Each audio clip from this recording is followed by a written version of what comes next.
एक बार फिर से आप सभी का स्वागत है। हम अध्ययन कर रहे हैं प्रकाशित वाक्य का और अब समय है कि हम उसके 6ठे अध्याय 5वें वचन से आगे का अध्ययन करें। यहां 5वें वचन में हम तीसरी मोहर को खोले जाने का वर्णन देखते हैं। यहां लिखा है, जब उसने तीसरी मोहर खोली तो मैंने तीसरे प्राणी को यह कहते सुना, आ मैंने दृष्टि की और देखो एक काला घोड़ा है और उसके सवार के हाथ में एक तराजू है, और मैंने उन चारों प्राणियों के बीच में से यह शब्द कहते सुना, दिनार का सेर भर गेहूं और दिनार का 3 सेर जौ, पर तेल और दाखरस की हानि ना करना।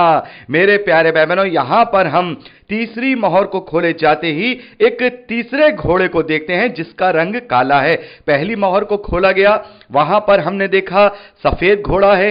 दूसरी मोहर को खोला गया, वहां पर हमने देखा लाल घोड़ा है, और यहां पर तीसरी मोहर को खोला गया तो यहां हम देखते हैं काला घोड़ा है। तो मेरे प्यारे भाई बहनों, ये जो रंग यहां दिखाई दे रहे हैं, इन रंगों का भी मतलब है। जैसे श्वेत घोड़ा है, जैसे श्वेत रंग धार्मिकता को दर्शाता है, और दूसरी मोहर में हमने देखा लाल घोड़ा है। लाल घोड़ा रक्त को दर्शाता है, रक्त रंजिता को दर्शाता है, खून खराबे को दर्शाता है, और उसी के मुताबिक हम देखते हैं उस सवार को यह अधिकार दिया गया कि वो पृथ्वी पर से मेल उठा ले और लोग एक दूसरे का वध करें। तो वो लाल रंग बिल्कुल उसी के अनुसार रक्त रंजित या खून खराबे को दर्शाता है। और वैसे ही यहां पर जब हम यहां काला घोड़ा देख रहे हैं तो काला घोड़ा यानी काला रंग भी किसी चीज को दर्शाता है। और यहां हम देख रहे हैं कि इसके सवार के हाथ में तराजू है। तराजू किस चीज को इंडिकेट करता है? मेरे प्यारे भाई बहनों, बहुत से लोग ये सोचेंगे तराजू न्याय को इंडिकेट करता है। जैसा कि हम भारत में न्याय की जो देवी की मूर्ति है जो अदालतों में देखते हैं, वो तराजू को लिए हुई है आंख में पट्टी बांध के। तो बहुत सारे लोग ये सोचेंगे कि शायद ये तराजू जो है न्याय को दिखाता हो। मेरे प्यारे भाई बहनों, यहां पर ये जो तराजू है न्याय को नहीं दर्शाता है। आखिर तराजू किस चीज में इस्तेमाल किया जाता है? शुरुआत से अगर हम देखें, पुराने टाइम या समय से या पुराने काल से देखें, तो तराजू सबसे मेन चीज जो थी वो किस चीज में काम आती थी? तराजू व्यापार में काम आती थी। यानी तराजू के बगैर कोई व्यापार नहीं हो सकता था। आज का व्यापार तो बहुत मॉडर्न व्यापार है, बहुत अलग है। हम स्टॉक एक्सचेंज देखते हैं, स्टॉक मार्केट देखते हैं, बहुत सारी अलग अलग चीजें देखते हैं, शेयर मार्केट देखते हैं। लेकिन जो असलियत में जो सही मायने में व्यापार है, आज भी जो हम देखें, जो मूल रूप से जो व्यापार किया जाता है, जो शुरुआत हम कहें खेत से शुरू होती है, तो खेत से भी पहले तराजू की जरूरत पड़ती है। जब किसान तोलता है, तोल करके अपने माल को बेचता है, और उसके बाद वो खुदरा वाला खरीदता है, तोल करके खरीदता है उसको। जब वो फुटकर वाला बेचता है तो तोल करके बेचता है। तो यहां जो तराजू है, तराजू जो दिखाया गया है, ये कॉमर्स को, वाणिज्य को या व्यापार को दर्शाता है। और काला किसको दर्शाता है? काला अंधेर को दर्शाता है। मेरे प्यारे भाई बहनों, काला जो रंग है वो अंधेर को दर्शाता है। जहां पर अंधेर गर्दी है, जहां पे लूट खसोट है, वहां उसे हम कहते हैं बड़ी काला बाजारी हो रही है, काला अंधेर गर्दी हो रही है। यानी काला रंग अंधेर गर्दी को, या काला रंग काला बाजारी को, या काला रंग बहुत ही जिसे हम कहेंगे बुरे हालातों को दर्शाता है।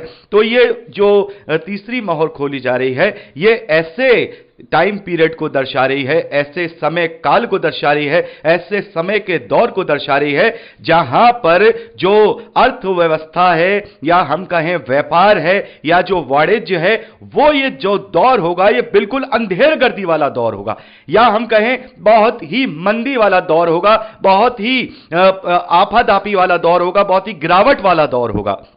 क्योंकि जब हम आगे पढ़ते हैं तो यहां पर हम देखते हैं कि वहां यह कहा जा रहा है कि दिनार भर सेर गेहूं और दिनार का 3 सेर जौ, और तेल और दाखरस की हानि ना करना।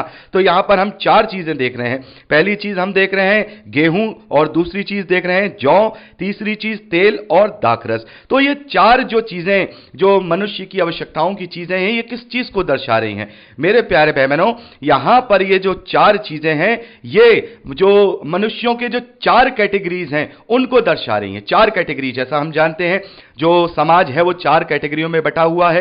पहली कैटेगरी जो है वो बहुत गरीब कैटेगरी, जिसे हम कहेंगे बिल्कुल बहुत ही मजदूर टाइप के लोग हैं, गरीब टाइप के लोग हैं। दूसरी कैटेगरी थोड़े से उनसे ऊपर, जिसे हम लोअर मिडिल बोलते हैं। तीसरी टाइप की जो है वो मिडिल क्लास और मिडिल क्लास से थोड़े से ऊपर लोग हैं, और चौथी जो कैटेगरी है वो हाई फाई लोग जो है, जो हाई क्लास लोग हैं। तो ये जो चारों चीजें हैं ये चार कैटेगरियों को दर्शा रहे हैं, यानी कि जो गेहूं और जौ है वो लोअर क्लास और मिडिल क्लास को दर्शा रहे हैं। मेरे प्यारे भाई बहनों, जैसा कि हम जानते हैं कि लोअर क्लास और मिडिल क्लास के लिए जो जरूरत की जो आवश्यकताएं हैं वो ही बहुत मायने रखती हैं। और तेल और दाखरस, पुराने जमाने में तेल और दाखरस वही लोग लिया करते थे, क्योंकि यह बहुत महंगी चीज हुआ करती थी, आम लोग इन्हें खरीद नहीं पाया करते थे। आज के जमाने में तो हम 100 रुपए लीटर तेल ले लेते हैं, तो हमें लगता है कि तेल तो बहुत आसान चीज है, तेल के बगैर तो किसी घर में खाना नहीं बनता हो। लेकिन पुराने टाइम के समय में जब हम ये देखते हैं, तेल बहुत बड़ी चीज मानी जाती थी। तेल का खाना या चिकना खाना बहुत ही एक भव्यता की निशानी मानी जाती थी। जिसके घर में तेल होता था, जिसके घर में चिकना बनाया जाता था, वो अपर मिडिल क्लास का माना जाता था। और दाखरस उससे भी बढ़कर, क्योंकि जो दाखरस बनता है वो आसान नहीं बनता है। यदि हम 1-2 किलो अंगूर ले तो उससे भी अगर हम उसका जूस निकालना चाहेंगे तो मुश्किल से मुश्किल उसमें 1 या 1.5 लीटर जूस उससे निकलता है। तो दाखरस का मतलब हाई लेवल के लोग। तो यहां 4 कैटेगरियों को दिखाया जा रहा है। तो इसका मतलब यह है कि ये जो दौर होगा, ये जो समय काल होगा, ये बहुत ही अंधेर गर्दी का समय काल होगा। ये जिसे हम कहेंगे जो अर्थव्यवस्था है उसमें बहुत ही अंधेर गर्दी होगी, बहुत महंगाई का समय होगा, या हम कहें आम भाषा में कहें अकाल का समय होगा। जैसे अकाल होता है, अकाल का समय होगा, महंगी का समय होगा। क्योंकि यहां पर हम देख रहे हैं दिनार का सेर भर गेहूं।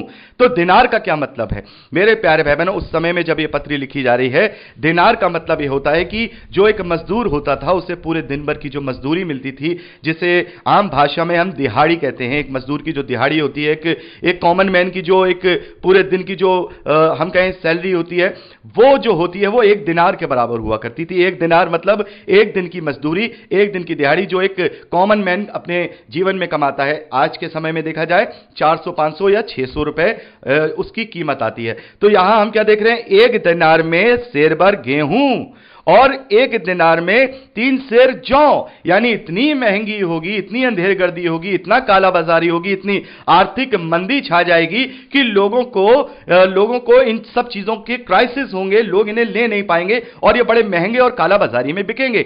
आम शब्दों में कहा जाए, यह बहुत ही बड़ा एक आर्थिक मंदी का दौर होगा, यह बहुत बड़ा एक कमर्शियल क्राइसिस होगा। मेरे प्यारे भाई बहनों, यह वो दौर होगा कि लोगों के पास नौकरियां नहीं होंगी, लोगों के पास काम धंधे नहीं होंगे, लोगों के पास पैसा नहीं होगा कि वो खरीद पाएं, लोगों के पास अनाज नहीं होगा, लोगों के पास आवश्यक चीजें नहीं होंगी। यह बहुत बड़ी अंधेर गर्दी का एक समय होगा, जो ये काला घोड़ा ये अंधेर गर्दी को दर्शा रहा है। लेकिन यहां पे लिखा है तेल और दाखरस को हानि ना करना। यानी कि जो अपर मिडिल क्लास के लोग होंगे या फिर जो हाई क्लास के लोग होंगे, उनको कोई फर्क नहीं पड़ेगा, क्योंकि वो तो 500 रुपए में 3 सेर गेहूं ले लेंगे, उनको क्या फर्क पड़ेगा। तो मेरे प्यारे भाई बहनों, ये वो दौर होगा जो बहुत ही बड़ी आर्थिक मंदी का दौर होगा। पूरी दुनिया में बहुत ही ज्यादा इस प्रकार की मारामारी होगी। और अभी हमने क्या देखा कि जो दूसरी मोहर खोली गई, उस दूसरी मोहर को खोले जाते ही पूरी दुनिया में लोगों ने एक दूसरे को वध किया, एक दूसरे के साथ युद्ध किया। तो संभवतः जब बड़े बड़े युद्ध किए जाते हैं या ऐसे ऐसे कार्य होते हैं, तो जो पूरी दुनिया होती है उसकी अर्थव्यवस्था पूरी तरह से चरमरा जाती है, क्योंकि जो युद्ध होते हैं वो आसानी से नहीं लड़े जाते हैं। पूरे जो राज्य के जो कोष होते हैं, जो सरकारी खजाने होते हैं, वो खाली हो जाते हैं, बहुत बड़ी तबाही होती है, बहुत बड़ी आर्थिक जो नुकसान होता है।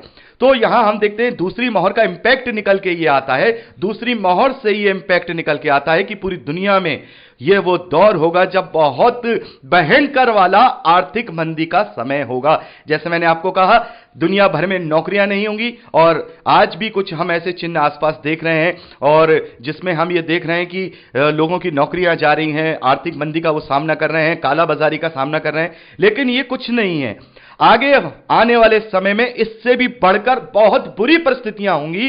वो तीसरा दौर शुरू होगा, वो तीसरी मोहर को खोले जाने का तीसरा टाइम पीरियड शुरू होगा, जिसे हम बहुत बड़ी आर्थिक मंदी के रूप में देखेंगे। यानी कि जहां पर जो लोअर क्लास लोग हैं और जो मिडिल क्लास लोग हैं, वो उनकी कमर टूट जाएगी और वो किसी भी रीति से हम कहेंगे वो बहुत ज्यादा परेशानियों को सामना करेंगे। और जो गेहूं है 500 रुपए में 5 सेर, 3 यहां लिखा है सेर भर गेहूं, सेर भर मतलब 1.25 किलो, ₹1.25 किलो गेहूं ने 500 रुपए में मिलेगा, जौ 3 सेर जौ उन्हें 500 रुपए में या 600 रुपए में मिलेगी, इतनी कालाबाजारी होगी। लेकिन यहां लिखा है जो तेल और दाखरस पे हानि ना करना, यानी कि जो अपर क्लास के लोग होंगे, जो हाई क्लास के लोग होंगे, उन्हें खाने पीने की दिक्कत नहीं होगी, क्योंकि उनके पास पहले से ही इतना पैसा रहेगा कि उन्हें किसी बात की परेशानी नहीं होगी। तो मेरे प्यारे बहनों, कितने साफ तरीके से यहां पर हम देखते हैं कि कितने साफ तरीके से ये इंडिकेशन दे दिया गया है। काला घोड़ा है, जो तराजू है, और 1 दिनार में सेर भर गेहूं,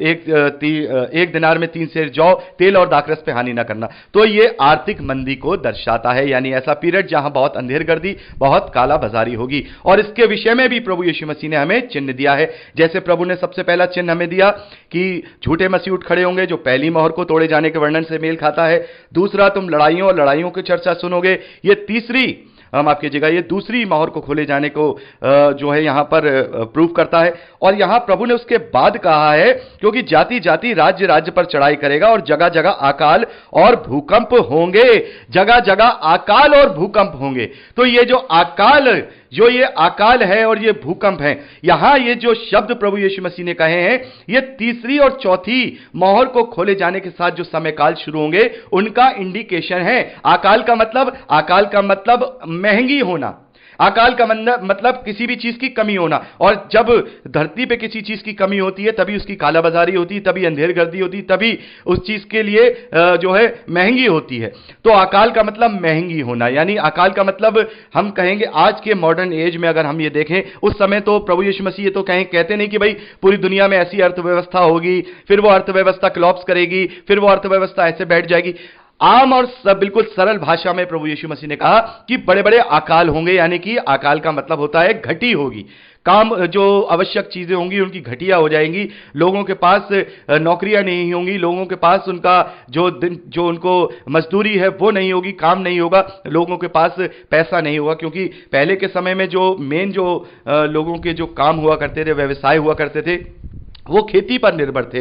वो खेती करते थे, वो किसानी करते थे, या फिर वो पशुपालन करते थे। वो पशुपालन भी खेती पर ही निर्भर थे। जब बारिश होगी, घास होगी, तभी उनके पशु चारा खाएंगे, तो वो इस प्रकार से कार्य करेंगे। तो जो मेन कारोबार हुआ करता था उस समय, वो खेती से लेकर के जुड़ा हुआ था। तो आज के परिवेश में अगर हम देखेंगे तो ये आर्थिक मंदी की तरफ प्रभु यीशु मसीह ने इशारा कर दिया था कि बड़े बड़े जगह जगह अकाल होंगे और भूकंप होंगे। भूकंप होंगे कि मतलब यह है कि जगह जगह परमेश्वर का क्रोध और परमेश्वर का प्रकोप दिखाया जाएगा। तो ये जो तीसरी मोहर है, ये ऐसे समय काल की तरफ इशारा करती है, ऐसे टाइम पीरियड की तरफ इशारा करती है जब बहुत ही बुरी तरह से पूरी दुनिया में आर्थिक मंदी का दौर होगा। लोगों के पास नौकरियां नहीं होंगी, बहुत अंधेरगर्दी और ब्लैक मार्केटिंग होगी, लोगों को बहुत ही महंगी महंगी जो जरूरत की चीजें हैं वो मुहैया होंगी। लेकिन इसमें हाई क्लास और अपर क्लास, जो मिडिल अपर क्लास के लोग हैं, उन्हें कोई फर्क नहीं पड़ेगा। और ये हर बार की जो हम छोटी मोटी मंदियां इस धरती पर देखते हैं,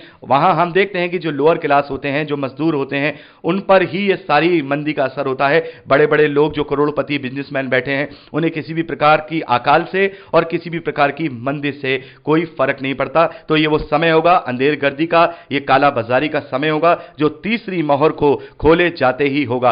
और जैसा कि मैंने आपसे कहा कि बहुत सारे स्कॉलर्स आज की परिस्थितियों को देख करके ये कह रहे हैं, और मेरा भी कुछ कुछ मानना यह है कि कुछ कुछ ऐसी स्थितियां दिख रही हैं, तीसरी मोहर को खोले जाने जैसी स्थितियां दिख रही हैं कि जो पूरी दुनिया है वह बहुत बड़े आर्थिक मंदी की ओर बढ़ रही है। और हो सकता है आर्थिक मंदी ठीक हो जाए, लेकिन अभी जो दिखाई दे रहा है वो बहुत बड़े विनाश की ओर इशारा कर रहा है, बहुत बड़े आर्थिक मंदी की ओर इशारा कर रहा है, बहुत बड़े कालाबाजारी और अंधेरगर्दी की तरफ इशारा कर रहा है। और बहुत सारे लोग, मैं समझता हूं लगभग 50% लोग नौकरियों से हाथ धोने वाले हैं। अगर इसी प्रकार से सारी विपत्ति जो हम आज की परिस्थिति में देख रहे हैं वो चलेगी, तो ये बहुत जल्दी ये तीसरी मोहर को खोले जाने का जो हम आज यहां वर्णन कर रहे हैं, हम इस धरती पर अपनी आंखों से देखने पाएंगे। तो यहां पर हमने तीसरी मोहर को भी देखा कि तीसरी मोहर को खोले जाने का क्या मतलब है, ये कौन सा समय काल होगा, जिसके विषय में प्रभु यीशु मसीह ने पहले ही ये बता दिया था, चिन्ह बता दिए थे कि बड़े बड़े अकाल होंगे और बड़े बड़े भूकंप होंगे। तो मेरे प्यारे बहनों, चौथी मोहर का वर्णन हम अगली एक बार फिर से आप सभी का स्वागत है। हम अध्ययन कर रहे हैं प्रकाशित वाक्य का और अब समय है कि हम उसके छठे अध्याय 7वें वचन से आगे का अध्ययन करें। 7वें और 8वें वचन को जब पढ़ते हैं तो यहां पर चौथी मोहर को खोले जाने का वर्णन दिया गया है। यहां लिखा है, जब उसने चौथी मोहर खोली तो मैंने चौथे प्राणी का शब्द ये कहते सुना, मैंने दृष्टि की और देखो एक पीला सा घोड़ा है और उसके सवार का नाम मृत्यु है और अधलोक उसके पीछे पीछे है और उन्हें पृथ्वी की 1/4 पर यह अधिकार दिया गया कि तलवार, अकाल, मरी, पृथ्वी के वन पशुओं के द्वारा लोगों को मार डाले। मेरे प्यारे भाई बहनों, ये चौथी मोहर को जब खोला जाएगा तो यहां पर ऐसा एक समय पीरियड शुरू होगा जहां पर बहुत ही ज्यादा विनाश का संकेत इस मोहर में मिलता है। यहां हम देखते हैं कि वो जो घोड़ा है वो पीला सा घोड़ा है और उसके सवार का नाम मृत्यु है। उसके सवार का नाम मृत्यु है। मेरे प्यारे भाई बहनों, जैसा कि हमने हर एक घोड़े को देखा तो उसका जो हमने कलर देखा उससे हमने देखा कि वो उससे रिलेटेड है, उससे वो संबंध रखता है। तो यहां जो ये पीला सा घोड़ा है ये किससे संबंधित रखता है? मेरे प्यारे भाई बहनों, पीला रंग किसको दर्शाता है? पीला रंग जब हम देखते हैं, जब किसी मनुष्य की मृत्यु हो जाती है तो वो पीला पड़ जाता है या हम कहें सफेद सा पड़ जाता है। यानी कि ये जो पीला रंग है ऑटोमेटिकली मृत्यु को दर्शा रहा है और उसका जो सवार है उसका नाम यहां पर मृत्यु बताया गया है।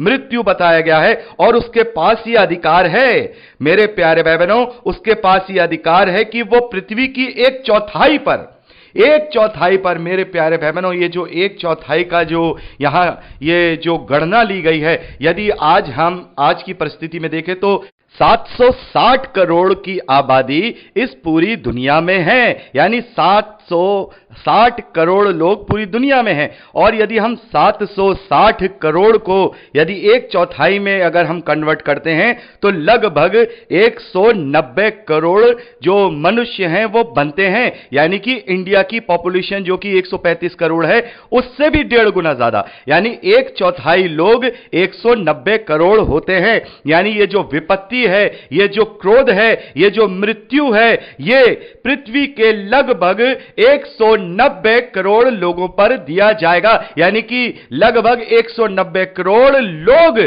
मृत्यु के काल को ग्रसित हो जाएंगे। और यहां पर हम देखते हैं कि यहां 4 प्रकार की बातें लिखी हुई हैं कि तलवार, अकाल और मरी और पृथ्वी के वन पशुओं के द्वारा लोगों को मार डाले।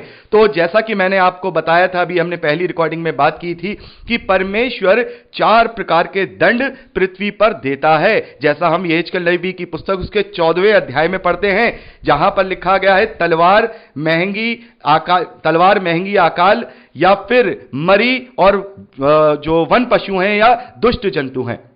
तो यहां पर हम देखते हैं कि तलवार का तो मैंने आपको बता ही दिया था। तलवार का मतलब वध करना या वध कराया जाना, और अकाल का मतलब भी हम जानते हैं, अकाल और या फिर हम कहें महंगी। इस प्रकार से परमेश्वर दंड देता है। और सबसे बड़ी बात यहां पर लिखी है महामारी यानी मरी के द्वारा और पृथ्वी के वन पशुओं के द्वारा लोगों को मार डालें।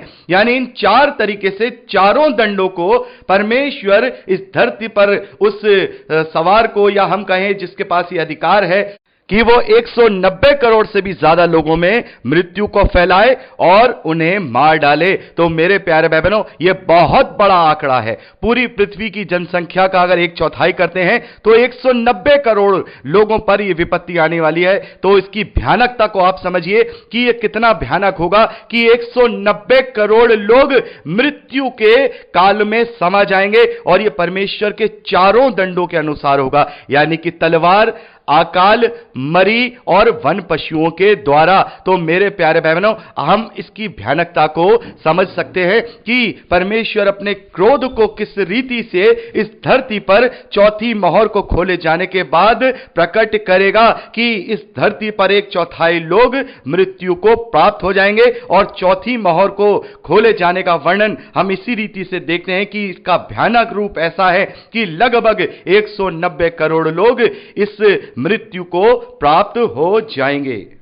वो समय होगा जब परमेश्वर का क्रोध आंशिक रूप से इस धरती पर पड़ेगा। मेरे प्यारे भाई बहनों, आप में से बहुत सारे भाई बहन ये सोच रहे होंगे कि क्या उस वक्त मसीह विश्वासी होंगे, और यदि कोई मसीह विश्वासी उस वक्त होगा तो क्या वो इन सबसे प्रभावित होगा। तो मेरे प्यारे भाई बहनों, पहली चीज तो मैं आपको बताना चाहता हूं कि जैसा पहला थिस्सलुनीकी उसका 5वां अध्याय 9वें वचन को जब पढ़ते हैं तो वहां लिखा है कि परमेश्वर ने हमें अपने क्रोध के लिए नहीं ठहराया है, वरन हमें प्रभु यीशु मसीह में होकर उद्धार के लिए ठहराया है। तो यहां पर ज्यादातर तो यह संभावना है कि इट मे बी पॉसिबल कि रैप्चर हो जाए, लेकिन जब हम प्रकाशित वाक्य की अध्ययन करते हैं और प्रकाशित वाक्य से आकलन लगाते हैं तो हम ये पाते हैं कि रैप्चर अभी नहीं होगा। रैप्चर जब तक कि जो मसीह विरोधी है वो तब तक दिखाई नहीं देगा, जब तक नहीं होगा। तो हम ज्यादा इस चीज में हम बहस नहीं करेंगे, ना ही हम कोई इसमें दावा करेंगे कि भाई नहीं रैप्चर तभी होगा। हो सकता है कि इन सब चीजों से पहले ही मसीह विश्वासियों का रैप्चर हो जाए, और यह भी हो सकता है कि यदि ये सारी चीजें आए तो मसीह विश्वासियों को परमेश्वर अपने क्रोध से बचाए रखे।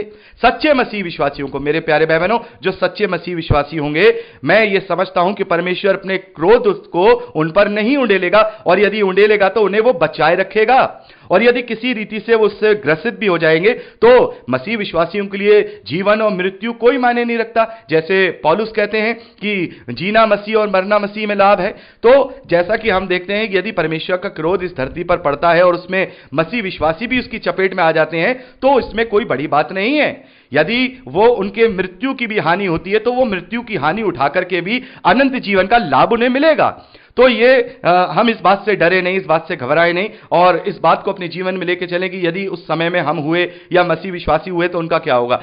मेरे प्यारे भाई बहनों, परमेश्वर मुहैया कराने वाला है, परमेश्वर हमें उपलब्ध कराने वाला है, यहोवा यिरे है, और वो किसी भी हालत में किसी भी मसीह विश्वासी को, सच्चे मसीह विश्वासी को भूखा नहीं रहने देगा, सच्चे मसीह विश्वासी को परेशान नहीं रहने देगा, सच्चे मसीह विश्वासी को अपने क्रोध से वो कभी भी उस पर आंच आने नहीं देगा। यदि हम अपने विश्वास में बने रहेंगे तो इन सब प्रकोपों से डरने की बजाय इन सब प्रकोपों को जब हम अपने जीवन में देखेंगे, इन चारों अगर परिस्थितियों को हमने देखा या कुछ हम ऐसा चिन्ह देख भी रहे हैं तो हम इनसे घबराएंगे नहीं, बल्कि परमेश्वर को ही महिमा देंगे, उसका ही हम गुणगान करेंगे और उसी का प्रचार करेंगे ताकि लोग ज्यादा से ज्यादा उसके चिन्हों को देख करके मन फिरा सकें। तो ये जो चौथी मोहर को खोले जाने का जो वर्णन है, ये सीधा सीधा यहां पर वर्णन हम देखते हैं, इसमें ज्यादा हमें डिस्क्राइब करने की जरूरत नहीं है। और प्रभु यीशु मसीह ने इस बात को एक ही लाइन में कह दिया है, जैसा अभी हमने पिछले रिकॉर्डिंग में भी पढ़ा कि प्रभु कहते हैं कि जगह जगह अकाल पड़ेंगे और भूकंप होंगे, ये सब बातें पीड़ाओं का आरंभ होंगी, ये सब बातें पीड़ाओं का आरंभ होंगी। मेरे प्यारे भाई बहनों, जब पीड़ाओं का जो आरंभ होगा ये इन सब बातों के साथ होगा, यानी क्लेश का आरंभ इन सब बातों से होगा। ये क्लेश महाक्लेश नहीं है, ये केवल पीड़ाओं का आरंभ है। अभी इससे भी बढ़कर बहुत बड़ी बड़ी पीड़ाएं अभी हम आगे देखेंगे, जब 7 तुरैयों का वर्णन हम पढ़ेंगे। मेरे प्यारे भाई बहनों, इससे भी बढ़कर के हम उन चिन्हों को वहां देखेंगे। और जैसा मैंने आपको कहा, मसीह विश्वासियों को घबराने की जरूरत नहीं है। यदि रैप्चर हो जाएगा तो बहुत ही आनंद की और बहुत ही खुशी की बात है, और यदि रैप्चर नहीं होगा तब भी परमेश्वर हमें इन सब बातों से आंच आने नहीं देंगे, वो हमें बचाए रखेगा, क्योंकि वो अपने लोगों को कभी भी अपने क्रोध का भागी नहीं बनाएगा। तो इस बात को लेकर के आप आश्वस्त हो जाइए, यदि मैं और आप सच्चे मसीह विश्वासी हैं। यदि हमें जरूरत है उसकी ताड़ना की, तो हो सकता है हमें ताड़ना भी पड़े, हो सकता है हमें ये सब चीजें अपने जीवन में झेलनी भी पड़े। तो अच्छा तो यह है कि हम हमेशा सचेत रहें, हमेशा जागृत रहें, हमेशा हम प्रभु में सावधान रहें, ताकि जब कभी ये सारे चिन्ह अपने जीवन में देखें तो हम जब दुखी ना हो इन बातों से, बल्कि हम सावधान होकर, सचेत होकर, आनंदित हों और प्रभु के चिन्हों का स्वागत करें और लोगों को भी सतर्क करें कि देखो ये सब तो पहले ही परमेश्वर ने 2000 साल पहले ही दर्शन में देकर के बता दिया था। और आज की परिस्थितियां बिल्कुल हम देखते हैं कि ये तो हम नहीं कहेंगे कि वाकई में चौथी मोहर खुल गई है, तीसरी मोहर खुल गई है, लेकिन आंशिक रूप से एक हम कहेंगे एक परमेश्वर का एक चिन्ह जरूर है कि आज हम छोटे स्तर पर देख रहे हैं जिसमें पूरी दुनिया घबरा गई है, पूरी दुनिया घबरा गई, पूरी दुनिया परेशान हो गई है, पूरा सब कुछ बंद हो गया है। एक छोटे सी एक जिसका भी बहुत बड़ा भयावह रूप नहीं है। तो सोचिए, जब इतनी बड़ी आर्थिक मंदी, अभी हमने तीसरी मोहर को खोले जाने के वर्णन में देखा, इतनी बड़ी आर्थिक मंदी और इतना बड़ा मृत्यु दर, अभी मैंने आपको बताया 190 करोड़ लोग इससे प्रभावित होंगे, यानी 190 करोड़ लोग मृत्यु के काल को ग्रसित हो जाएंगे। तो आज का आंकड़ा इसके आगे कुछ भी नहीं है। तो मेरे प्यारे भाई बहनों, यहां पर हमने चारों जो मोहरें हैं उनका हमने वर्णन देखा। ये चारों मोहरों को खोला जा रहा है, तो 4 समय काल, 4 टाइम पीरियड, 4 समय के दौर होंगे, जिसमें पहला दौर शुरू हो चुका है संभवतः, और दूसरा दौर भी संभवतः हम देख रहे हैं आतंकवादियों के रूप में हम उसे देख सकते हैं। भले ही हम बड़े बड़े विश्व युद्ध नहीं देख रहे हैं, लेकिन यह भी एक तरीके से देखा जाए, यह भी एक घात करने को ही दर्शाता है। और तीसरा, हम आंशिक रूप से मंदियों को देखते चले आ रहे हैं। यह तीसरा दौर वो होगा जब पूरी दुनिया में बहुत बड़ा आर्थिक मंदी का दौर शुरू होगा। और चौथा सबसे खतरनाक हम देखते हैं जो चिन्ह परमेश्वर यहां पर दिखाएंगे, वो ये है, चौथी मोहर को खोले जाते ही एक सवार होगा, एक अधिकार होगा जिसका नाम मृत्यु होगा, और उसे वो अधिकार दिया जाएगा कि वो तलवार से और मरी से और वन पशुओं के द्वारा और अकाल के द्वारा पृथ्वी के 1/4 लोगों को मार डाले, या 1/4 लोगों को मृत्यु आए। तो ये चारों हमने समय काल का हमने यहां पर अध्ययन किया, क्योंकि ये चारों जो मोहरें हैं वो एक दूसरे से संबंधित है। क्योंकि यहां जैसा मैंने आपको बताया, 2 चीजें हम सिमिलर देखते हैं। पहली, जो चारों प्राणी हैं उनमें से एक एक आता है और वो इसमें इन्वॉल्व है। दूसरी, यहां घोड़ा और घोड़े के सवार को देखते हैं। तो हमने बात की थी, ये समय को और समय काल को दर्शाता है। तो ये 4 समय काल होंगे जो इस धरती पर अंत के दिनों में परमेश्वर के द्वारा दिखाए जाएंगे। और ये जो 4 प्राणी हैं, जैसा कि मैंने आपको बताया, ये परमेश्वर के 4 आधिकारिक करूब है, जो समयों पर, या परमेश्वर की शक्तियां हैं जो इस धरती पर कार्य करेंगी। यानी कि ये शक्तियां होंगी जो इस धरती पर इस प्रकार से कार्य करेंगी कि पहली मोहर खोली जा रही है, दूसरी मोहर खोली जा रही है, चौथी मोहर खोली जा रही है। ये इस धरती पर आधिकारिक रूप से परमेश्वर की ओर से इस धरती पर कार्य करेंगे, ताकि अंत के चिन्ह जो परमेश्वर ने यहां इस पुस्तक में दर्ज कराए हैं वो सभी लोगों को दिखाई दे सकें। और जो लोग इनसे पीड़ित हों, जो लोग इन्हें देखें, वो परमेश्वर के क्रोध को जान के अपने मनों को फिराएं, क्योंकि ये लास्ट चांस होगा। मेरे प्यारे भाई बहनों, बहुत से लोगों का ये पूछना होगा कि परमेश्वर ये चिन्ह दिखाएगा ही क्यों? परमेश्वर वैसे ही अंत का दिन ले आए, ये चिन्ह दिखाने की जरूरत क्या है? तो मेरे प्यारे भाई बहनों, जैसे कि हम देखते हैं कि जब एग्जाम हम देने जाते हैं, तो एग्जाम देने जाते हैं तो वहां लास्ट के जब 10 मिनट रह जाते हैं, 15 मिनट रह जाते हैं, तो एग्जामिनर क्या बोलते हैं? एग्जामिनर हमें वार्न करते हैं। एग्जामिनर वही वार्न करते हैं, भैया 15 मिनट रह गए, जल्दी जल्दी जिसका काम रह गया वो पूरा कर ले। तो वहां हम क्या करते हैं? अपनी स्पीड बढ़ा देते हैं, फटाफट से जो चीज रह गई हम फटाफट कर दें। 3 घंटे पूरे होने वाले, 15 मिनट रह गए। तो ये वार्निंग जब एग्जामिनर देता है, वैसे ही परमेश्वर भी यहां जरूरी है कि एक एग्जामिनर के रूप में वो हमें वार्निंग दे रहा है। तो ये वो वार्निंग्स होंगी लास्ट के दिनों में, ताकि ज्यादा से ज्यादा लोग और बचाए जा सके, क्योंकि फिर उसके बाद कोई मौका नहीं मिलेगा। जैसे जब क्वेश्चन पेपर ले लिया जाएगा तो फिर कोई मौका नहीं है कि हम उसे सॉल्व कर पाए, वैसे ही जब अंत के दिनों में जब सारे परमेश्वर के क्रोध और प्रकोप इस धरती पर आ जाएंगे, प्रभु यीशु मसीह का द्वितीय आगमन हो जाएगा, तो फिर उसके बाद कोई मौका नहीं होगा कि जो पृथ्वी के लोग हैं, मानव जाति, उनमें से किसी का मन फिराव के द्वारा उद्धार हो सके। तो यह आखिरी मौका होगा। और जैसा कि हम देखते हैं, पतरस कहते हैं कि प्रभु यीशु मसीह अपनी प्रतिज्ञा के विषय में देर नहीं करता, जैसा कुछ लोग समझते हैं, वरन धीरज धरता है और नहीं चाहता कि लोग नाश हो, वरन चाहता है कि सबको समान रूप से अवसर मिले और कोई नाश ना हो। तो ये आखिरी अंतिम चेतावनी होगी जो बिल्कुल चिन्ह के साथ परमेश्वर देगा, ताकि अब जब समय खत्म होने वाला है तो ज्यादा से ज्यादा लोग बचें। और हम देखेंगे फिर भी लोग परमेश्वर की ओर अपने मन को नहीं फिराएंगे। आगे हम जब पढ़ेंगे देखेंगे, लोग परमेश्वर को बुरा भला कहेंगे, लोग परमेश्वर की निंदा करेंगे। जब ये आगे हम 7 तुरहियों का वर्णन देखेंगे तो वहां पर हम देखेंगे, तो इस तरीके से परमेश्वर जब उन्हें खुले चिन्ह देगा, उसके बाद भी अगर वो अपना मन नहीं फिराएंगे, तो फिर परमेश्वर के पास फिर उन्हें दंड देने के अलावा या उनका न्याय करने के अलावा और कोई रास्ता नहीं होगा। क्योंकि परमेश्वर ने सारे रीति से परमेश्वर ने मनुष्यों को इंडिकेशन दिया, उसे अपने अनुग्रह से भी नवाजा कि उसने अपने इकलौते पुत्र को दे दिया, केवल विश्वास के द्वारा वो अपने पापों की क्षमा पा सकता था। इससे बढ़कर और परमेश्वर अपने प्रेम को, अपने धीरज को, अपने अनुग्रह को नहीं दर्शा सकता है। क्योंकि यदि परमेश्वर अपने प्रेम और अनुग्रह को दिखाता है तो परमेश्वर फिर क्रोध करने वाला भी है, दंड करने वाला भी है। तो ये चारों मोहरें हमने देखी, चारों मोहरों को खोलते ही एक एक समय दौर शुरू होगा, एक एक समय पीरियड शुरू होगा, और ये सारे इंडिकेशन हमने यहां पर देखे हैं। अब बात करेंगे 5वीं मोहर को खोले जाने के साथ ही क्या होगा, और ये अब हम अगली रिकॉर्डिंग में करेंगे। प्रभु आपको आशीष दे।